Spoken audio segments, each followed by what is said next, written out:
Questo che stai ascoltando è Mitologia, le meravigliose storie del mondo antico. Sono Alessandro Gelain, insegnante di filosofia, psicologia e scienze umane. Se vorrai stare in mia compagnia, ti offrirò le storie più interessanti della mitologia greca e romana. Il mito ha ancora molto da insegnarci e talvolta, come uno specchio, è capace di mostrare meglio a noi stessi quello che siamo. Puntata numero 108. Cadmo, Zeus e l'incredibile Tifone.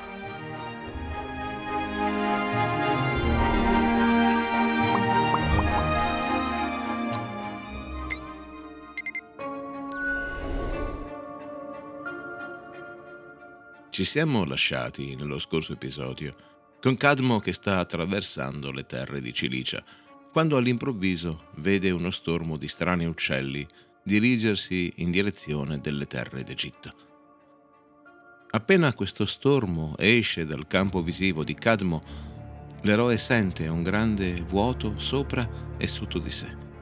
Da questa brutta sensazione, Cadmo comprende che ciò a cui ha assistito è la fuga degli dei dall'Olimpo.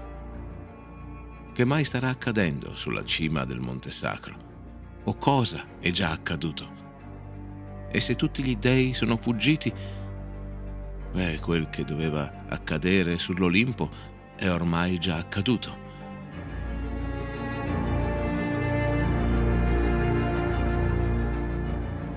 Cadmo, in quella radura che costeggia un bosco e che si apre al fianco di un monte, percepisce in sé una particolare inquietudine. Quel senso di vuoto ora lo coglie come se all'universo improvvisamente fossero state tolte ordine e sacralità. Il mondo sta cambiando. La Terra e l'universo stesso pare vogliano ritornare al caos. Il terreno su cui cammina sembra divenire ad ogni minuto più instabile, mobile, come se si stesse per aprire ad ogni passo una voragine. Ci deve essere un motivo per tutto questo terrore che scuote le belve, le cime degli alberi e i picchi montani. Per certo, deve essere successo qualcosa al re degli dei, che sia stato ucciso.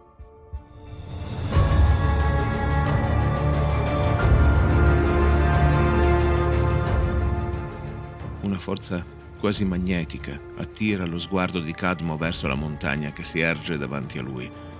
Le pendici, ripide, sono costellate di grotte buie, profonde e disabitate. No, non tutte sono disabitate. Da una di esse pare uscire una specie di rantolo minaccioso. Cadmo, vestito da pastore, senza armi o armatura, si trova faccia a faccia con Tifone, tutto raggomitolato in una profonda caverna, come una tigre pronta ad assaltare la sua preda, come un pericoloso serpente svelto al salto. E in questa grotta Tifone non è da solo.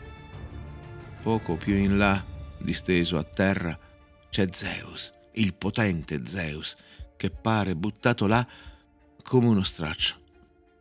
Immobile, dolente, respira a fatica, indifeso, pare che tutto il suo potere e tutta la sua forza lo abbiano abbandonato.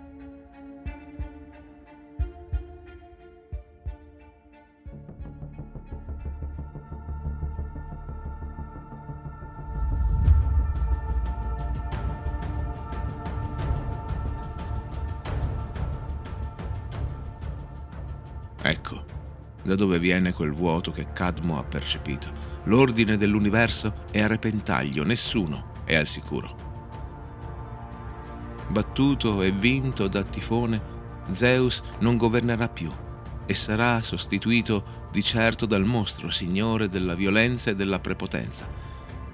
Ma quale universo sarà possibile sotto il tallone di questo orribile padrone? Cadmo trema al pensiero di un siffatto cosmo senza ordine, senza un limite.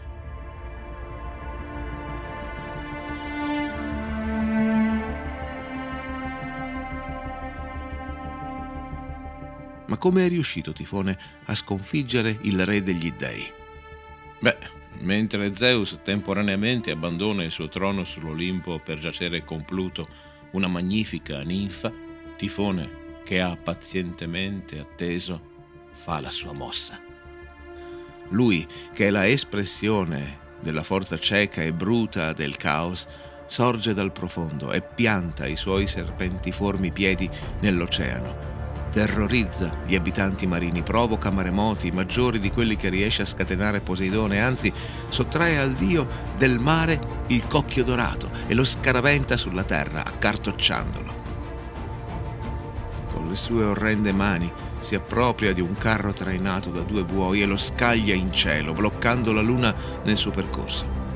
Con le sue braccia che toccano l'Oriente e l'Occidente, Tifone ingaggia uno scontro anche con le costellazioni stesse.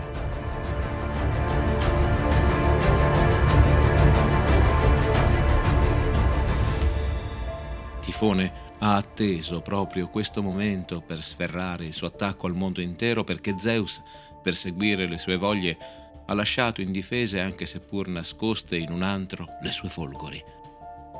Quelle potentissime armi sono lì, nel buio, che bruciano lentamente, emettendo un opaco fumo nero come delle braci sotto la cenere.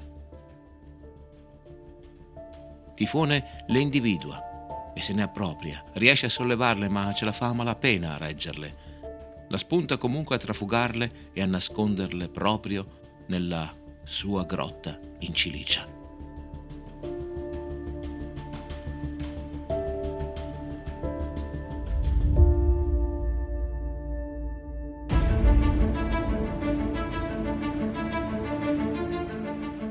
Tornato dalla sua missione amorosa, Zeus vede come la natura si stia ritirando, o meglio scomparendo, di fronte alla cieca furia di Tifone. Non trova più le sue folgori. Intimidito di non aver con sé le proprie armi, medita addirittura di fuggire e quasi ci prova. Lo sguardo severo ed inamovibile di Atena gli ricorda chi lui sia, quali siano il suo ruolo e i suoi doveri. Provando vergogna per se stesso, Zeus recupera un oggetto fantastico, il falcetto con cui Crono ha evirato suo padre Urano. Nato dal seno di Gea, questo falcetto seghettato è taglientissimo. Anche solo appoggiandolo sulla pelle, esso riesce ad inciderla e a penetrare con facilità, senza sforzo. Con questo mitico falcetto, Zeus conta di avere la meglio su Tifone. Lo scontro è terribile. Tifone, che sputa lava verso Zeus, e il re degli dei in volo, che con il suo falcetto fa strage dei serpenti che a migliaia sorgono dalle braccia e dalle gambe di Tifone. Il mostro pur sanguinante, con le sue braccia di 1000 serpenti, riesce a bloccare Zeus e addirittura a strappargli dalle mani quel pericolosissimo falcetto. Con questo, in modo vile, Tifone incide i polsi e le caviglie di Zeus, sfilandogli i nervi.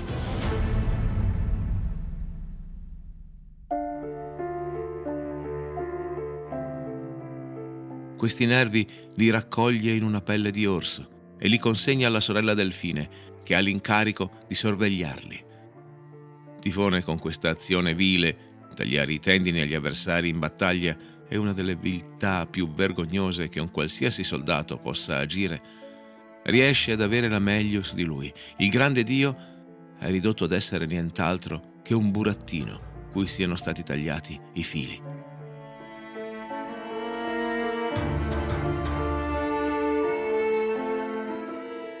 Torniamo a Cadmo, che dritto in piedi sta di fronte al rifugio di Tifone.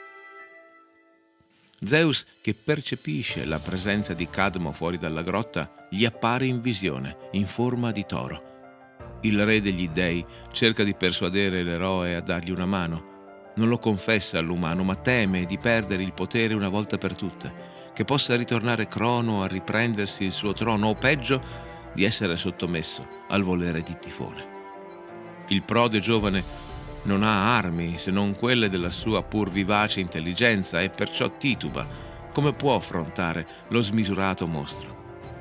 quando Zeus gli promette che verrà ricordato come il salvatore dell'armonia del mondo e che avrà in sposa proprio Armonia, la bellissima e aggraziata figlia di Ares e di Afrodite, Cadmo accetta l'impossibile impresa: aiutare Zeus gabbando il pericolosissimo Tifone. Si mette subito all'opera, cattura poche capre. Questi poveri animali, spersi e inebetiti dal terrore, si trovano nella radura lì attorno. E spacciandosi per un pastore, Cadmo si siede su una roccia e inizia a suonare un flauto. Da giovanissimo ha imparato da Apollo a suonare la musica nella sua forma giusta. Questa abilità dona alla melodia che esce dallo strumento di Cadmo il potere di sedurre gli animi.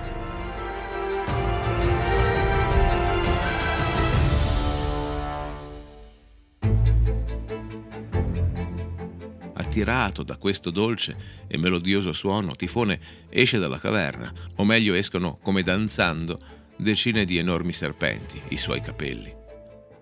Cadmo si finge impaurito, fugge via e si nasconde nella boscaglia.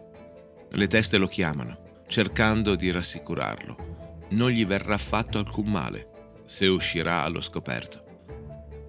Oh, povero e spaventato pastore di capre, non temere per la potenza di Tifone. Sappi che ho già sottratto le folgori allo stesso Zeus. Non ti priverò perciò del tuo flauto.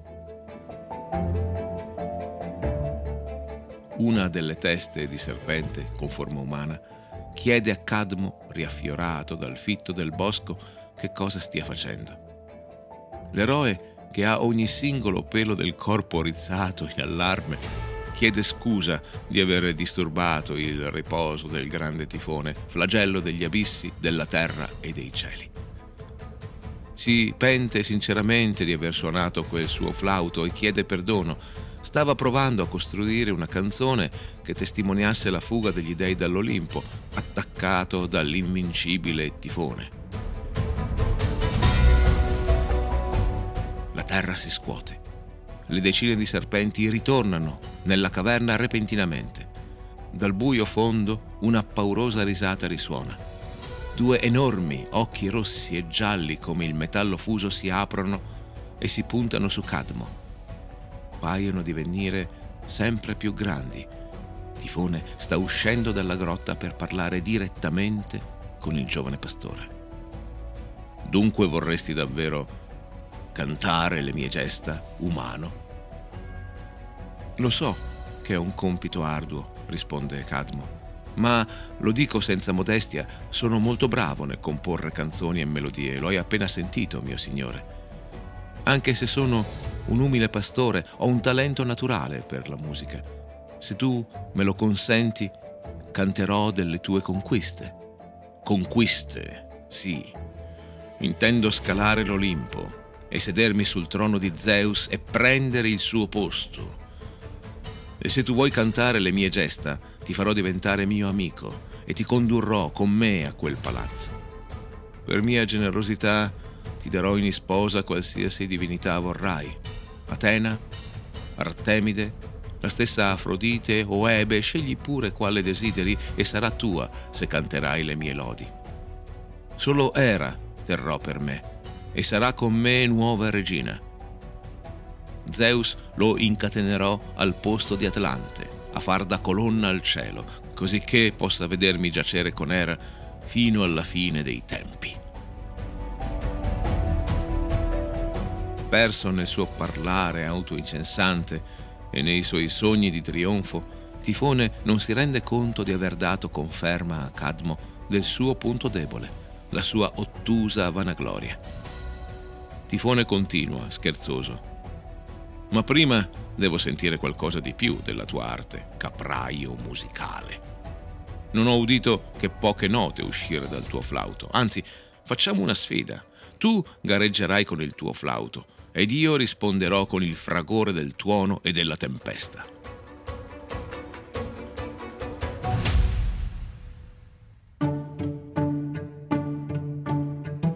Accetto con gioia, anche se so che perderò di fronte alla tua potenza. È un vero peccato che non abbia con me la mia cetra aggiustata. La sfida si sarebbe fatta ancor più interessante.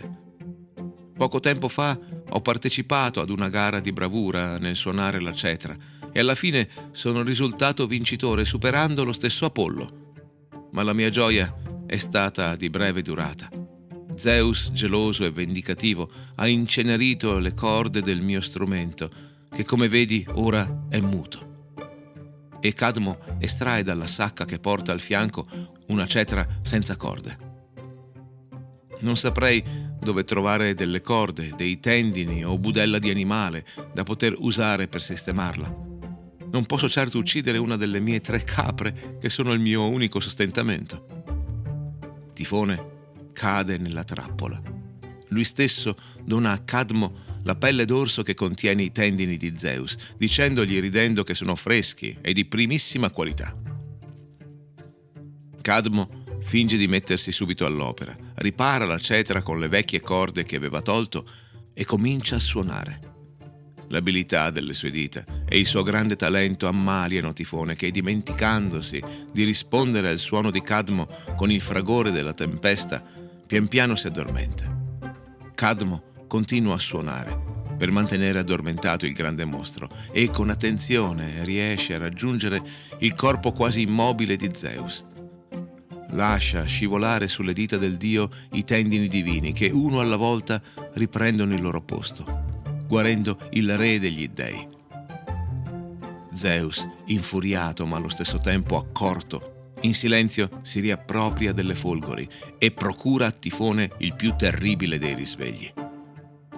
L'incredibile scontro che segue te l'ho raccontato in una puntata dedicata a questa terribile figura di mostro, secondo però un'altra versione che vedeva come protagonisti della liberazione di Zeus, Hermes e Panna.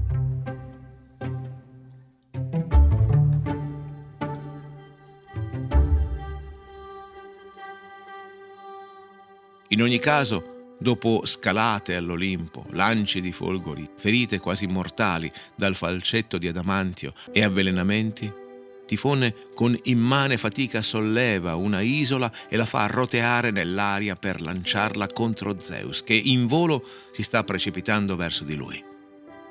Zeus è più veloce di Tifone e con la folgore più potente che ha lo stordisce, facendolo precipitare in mare e seppellendolo sotto il peso di quella isola. Si dice che Tifone sia ancora vivo, ma indebolito da una eterna agonia sotto quella isola. Egli, con la poca forza rimasta, continua a sputare verso il cielo la sua rabbiosa lava dal vulcano che si è formato proprio sulla sua bocca. Quel vulcano ha nome Etna e quell'isola è la Sicilia. Sconfitto Tifone, pian piano l'ordine ricompare nel mondo.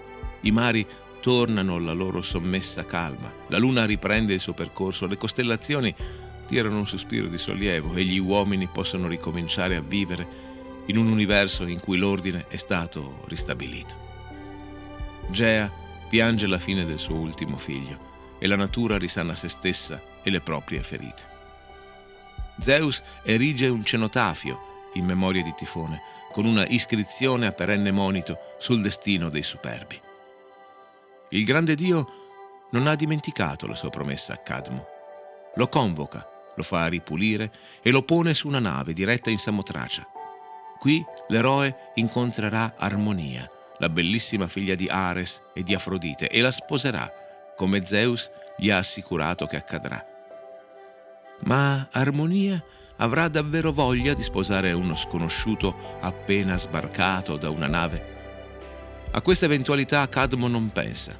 La sua mente ora è abitata da 2 pensieri: incontrare la sua futura sposa e ritrovare Europa, la cara sorella perduta.